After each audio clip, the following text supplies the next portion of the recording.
Alien Romulus hits theaters this week, and my reaction to it wasn't what I was expecting. And I think sharing my ranking of the Alien movies will help provide more context. So here's how I'd rank the Alien movies, not including the Alien vs. Predator movies. And I won't be discussing any spoilers in this video. Honestly, I couldn't decide which movie I disliked more, Alien 3 or Alien Resurrection. They're pretty much tied for me, but I guess if I had to choose, I'd put Alien Resurrection at number 7. I think it had some interesting ideas, but I didn't love the execution of those ideas, which means number 6 is Alien 3. I didn't love the prison setting, and it felt kind of hateful towards Ripley. It also didn't do enough to make me care about any of the other characters. Number 5 is Alien Covenant. I wasn't really a fan of this one either, but I think I ranked it higher than Alien Resurrection and Alien 3 because it's a sequel to Prometheus. Because I think I like Prometheus more than the average person. Speaking of which, number 4 is Prometheus.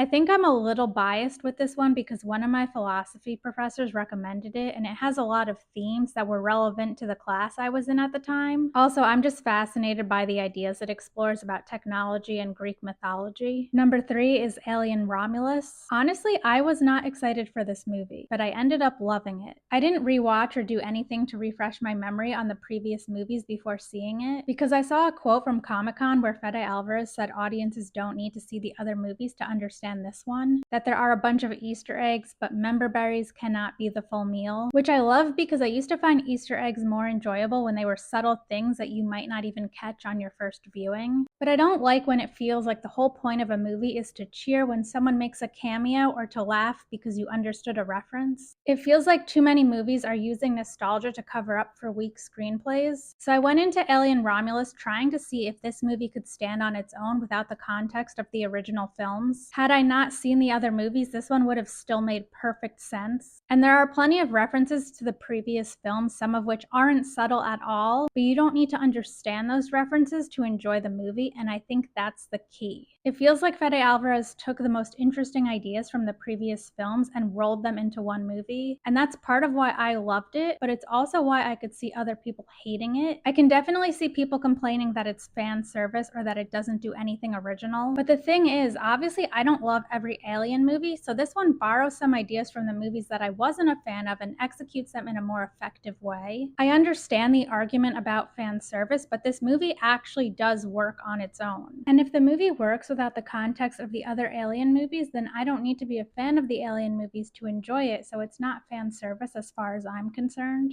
There's a big difference between a movie that's part of a franchise that has its own story and characters that makes perfect sense on its own, that has references to the original movie, and a movie where you need to understand the references in order to enjoy it. Number 2 for me is the original Alien. It's a great movie, but I don't think I hold it on as high of a pedestal as most people I've talked to. And my number 1 is Aliens. In my eyes, this is the Alien equivalent of Terminator 2 Judgment Day, and I'm not just saying that because they're both sci-fi action sequels directed by James Cameron. I think they're both sequels that improve upon their predecessors, and I love that they take a female character who doesn't even start off as the protagonist at the beginning of the first film, and then by the second movie she's a full-blown action hero. And these are women who endured so much, and the sequels really highlight how much they've grown as characters. But this ranking is purely subjective, so let me know how you'd rank the Alien movies.